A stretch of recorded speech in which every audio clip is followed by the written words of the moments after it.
Alright, let's start about the wet and wild.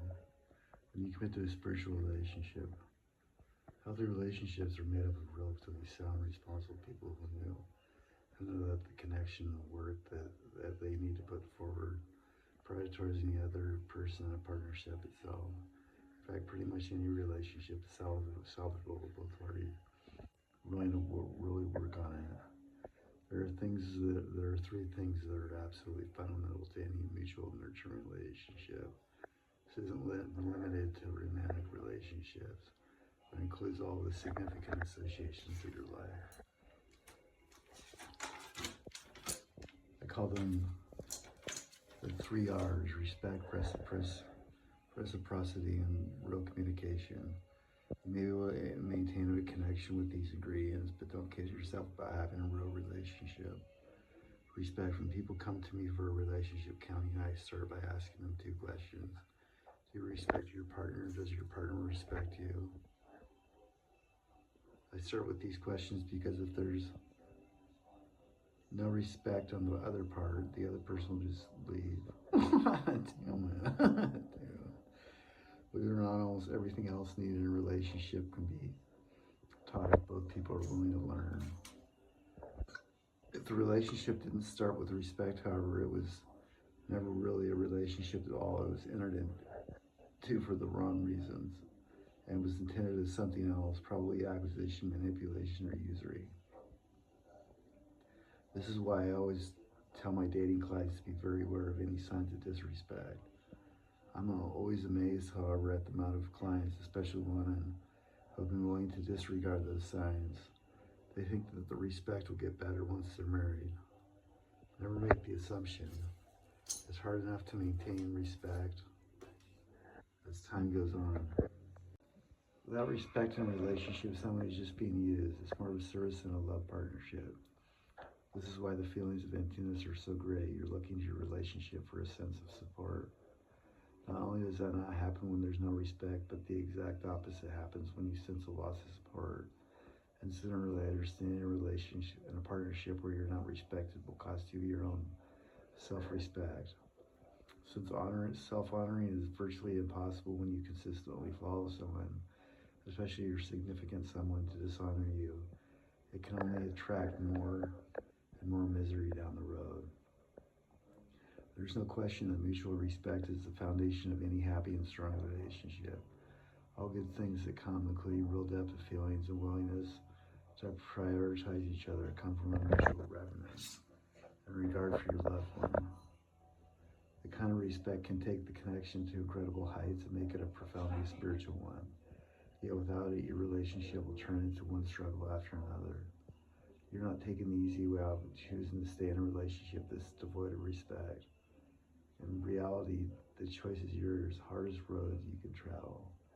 You deserve more, much more, such as knowing that you have the good opinion of your partner.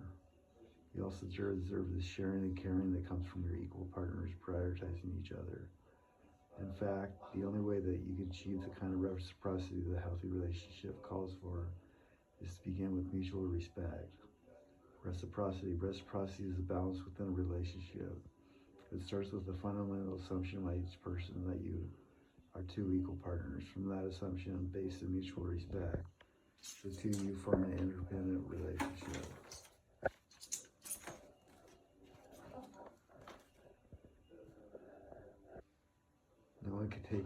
No one can tell 2 people what makes a relationship reciprocal. To communicate actively, you need to engage in 4 activities: talking, listening, hearing, and responding. They may seem basic, but you'd be surprised at how many people stop at step 1 or 2.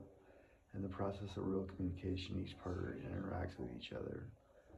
Party 1 speaks about something, party 2 listens, hears it, and then actively responds with an opinion, some encouragement, or an emotional personal reaction. The response allows the communication to build. Without the response, it's not communication, but mere disinformation of information. As speakers, we tend to say what we mean in a tone of voice that's non-threatening. Listeners need to hear what's being said and respond appropriately. Sometimes the response will call for a personal reaction, an expression of your own experiences, feelings, or opinions. Sometimes all that is needed is a sympathetic reaction.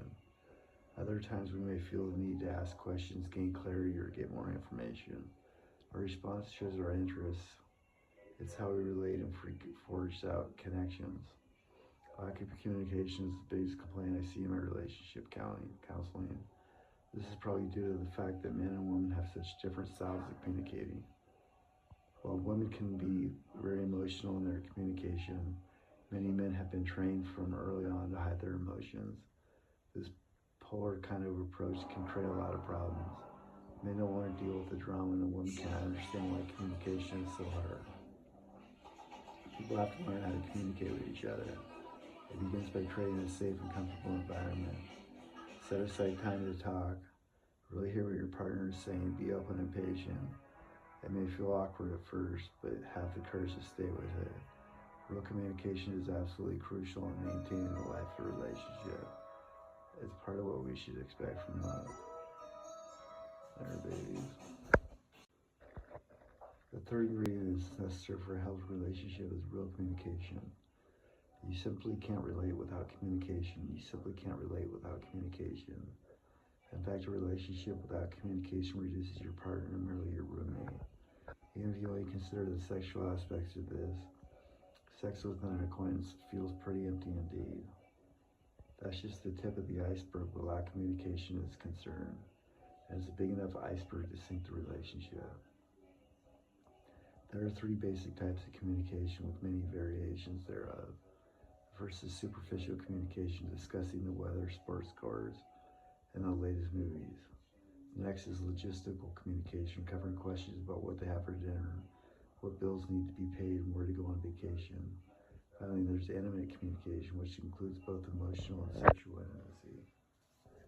These are expressions of with Jade and James. And casting couch, too. These are expressions of the feelings, fears, and desires, and discussions of problems, needs, and concerns.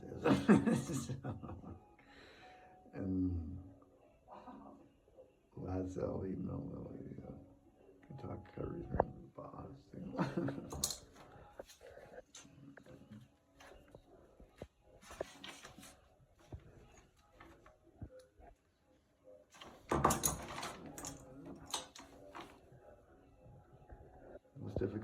Difficult type of communication for most people is the intimate variety. The expression of one's deepest feelings can be very risky.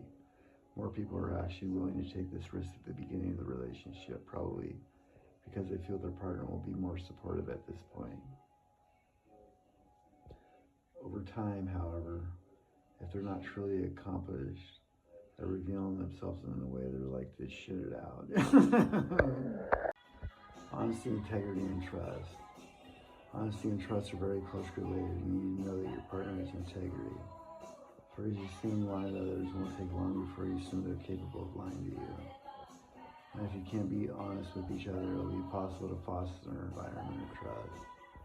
Just remember, some people have a hard time trusting, not because their partner is untrustworthy, but because they themselves are untrusting. It's likely that they've been betrayed in the past. The person who is untrusting needs to look at the source of their pain, so they don't have to project your own fears onto their partner. A person who is untrustworthy needs to look at how they use their deceitfulness to give them a false sense of power. Honesty requires an openness about what's going on in each other's lives. You know it's important and never need to be disclosed. It may be difficult at times to deal with it. In a good relationship, partners use easy communication. They tell the truth, they never use harmony, acceptance, tolerance, and patience. Letting go of judgment is an important part of establishing mutual acceptance.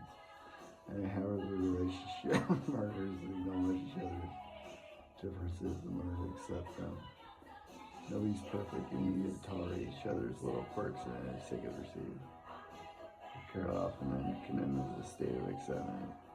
It's a willingness to focus on the wonderful things that excite and entertain you about your partner, and to overlook the annoying habits they carry on. Show your partner engaging in something dishonoring you. Your decision to commit to them means that you're decided to accept them as they are. You are committed to being patient, stable, and honest. And since people change, accepting them as they are is accepting their fate in life. You'll notice that the marriage will be that full of vows.